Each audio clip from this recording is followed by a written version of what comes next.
한 마트. 갑자기 강도가 들이닥칩니다. 점원은 급하게 돈을 꺼내 내미는데요.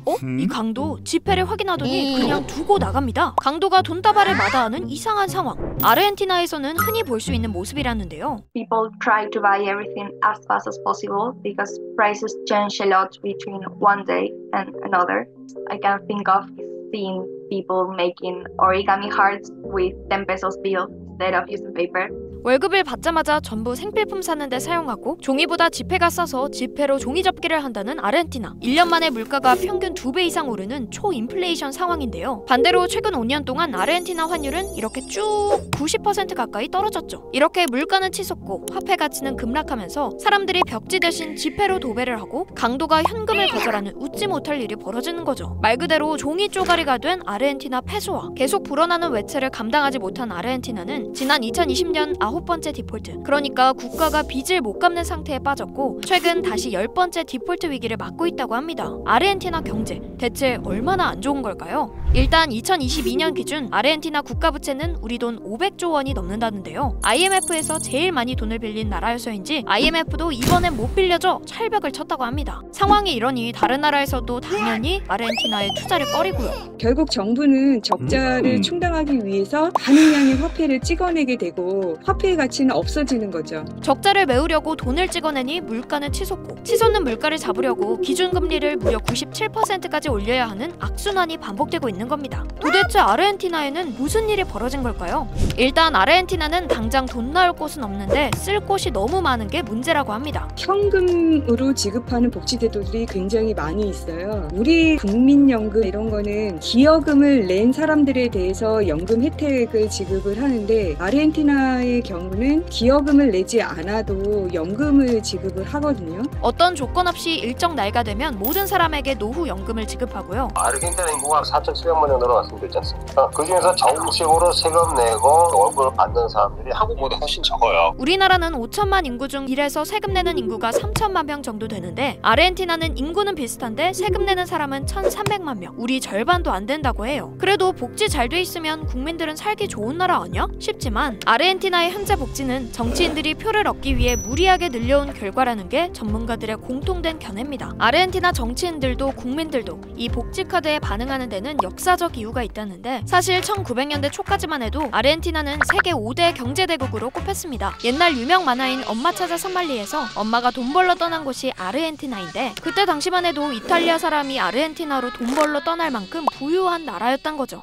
아르헨티나는 예나 지금이나 곡물, 소고기, 천연 자원 등을 수출해 먹고 사는 나라인데 1930년대 대공황 여파로 곡물 가격이 급락하면서 경제가 휘청거립니다. 그래서 1946년 대통령이 된 후안 도밍고 페론은 해외 의존도를 낮추고 내수 경제를 활성화시키기 위해 노력하는데요. 내수 소비를 늘려야 하니 노동계급의 임금을 대폭 올렸고 재정 지출을 많이 하면서 복지 정책을 펼쳤다고 해요. 당시에는 곡물이 좋은 가격에 수출이 잘 돼서 복지 지출을 감당할 수 있었고 덕분에 빈곤율이 줄고 중산층은 늘어나는 결과를 거뒀죠. 하지만 1950년대 수출이 급감하면서 문제가 시작됩니다. 미국 대통령 해리 트루먼이 사회주의 정권을 견제하려고 유럽에 압력을 가해 아르헨티나 곡물을 수입하지 못하도록 한 겁니다. 이때부터 무역 적자의 길로 접어든 아르헨티나. 국고는 줄어드는데 늘려둔 복지 정책은 다시 줄이기 쉽지 않죠. 국민들에겐 수출 잘 되던 시절 복지로 삶이 개선됐던 기억이 남아있어서 복지 정책에 큰 지지를 보냈거든요. 그래서 그때부터 지금까지도 정치인들은 선거 때마다 페론 향수를 자극하며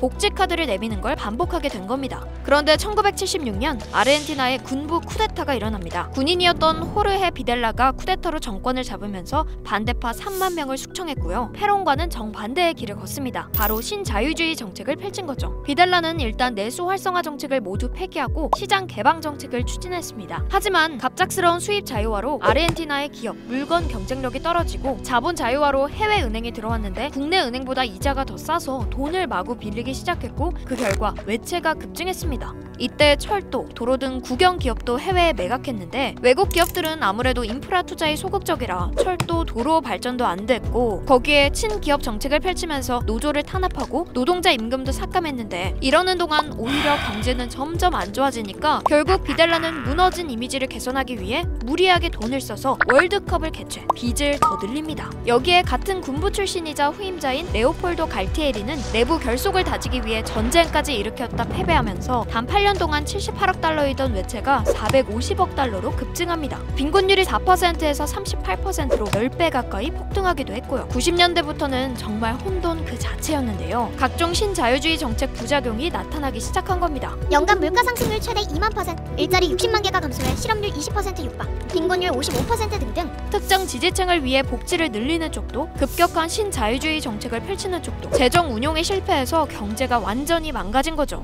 어떤 사람이 70만 발의 총알을 맞고 쓰러졌다면 어떤 총알 때문에 그 사람이 죽었는지 알기 어렵다. 아르헨티나 출신 하버드 경영대 교수는 아르헨티나의 경제 위기를 일으킨 원인이 너무 많다며 이렇게 말하기도 했습니다. 이렇게 애꿎은 국민들 등만 터지는 와중에 해결되지 못한 진짜 중요한 문제가 있었다고 하는데요. 바로 산업 구조입니다. 아르헨티나는 곡물을 수출하고 공산품을 수입하는 나라입니다. 곡물 가격은 변동성도 크고 기후 조건에 많은 영향을 받아서 변수가 많습니다. 부가가치도 낮기 때문에 완성적인 적자에서 벗어나기 어려운 구조죠. 게다가 몇 년째 가뭄이 지속되고 있기 때문에 수출이 감소했고 정부가 걷어들이는 세금도 크게 감소했죠. 대부분의 선진국들은 산업 구조를 고도화시키면서 발전하는데 이렇게 자원이 풍부한 국가들이 과도하게 자원 수출에 의존해 국가 경제가 망가지는 경우는 종종 있었죠. 우리가 흔히 자원의 저주 국가라 부르는 베네수엘라나 나이지리아도 이런 경우입니다. 하지만 다행히 아르헨티나는 석유 딱 하나에만 의존하는 베네수엘라 같은 나라와는 상황이 다르다고 해요. 아르헨티나는 자국민의 3배가 먹고 살 수 있는 식량 자원을 꾸준히 생산하고 있고 또 광물, 천연가스 등 다른 자원도 풍부해서 경제 정책만 잘 굴러간다면 언제든 일어날 수 있는 희망이 존재한다고 해요. 따뜻한 그런 기후고 먹는 거 흔하기 때문에 아르헨티나 경제를 갖다가 정리정돈하고 정치적인 개혁을 하게 되면은 금방 아르헨티나는 일어설 수 있는 나라입니다.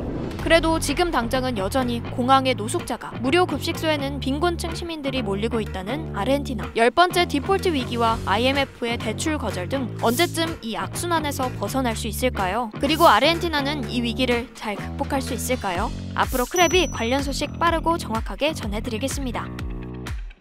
이 영상을 제작한 오지은입니다. 지금 구독 버튼을 누르면 매일 새로운 크랩 영상을 놓치지 않고 볼 수 있어요. 좋아요 버튼도 잊지 마세요.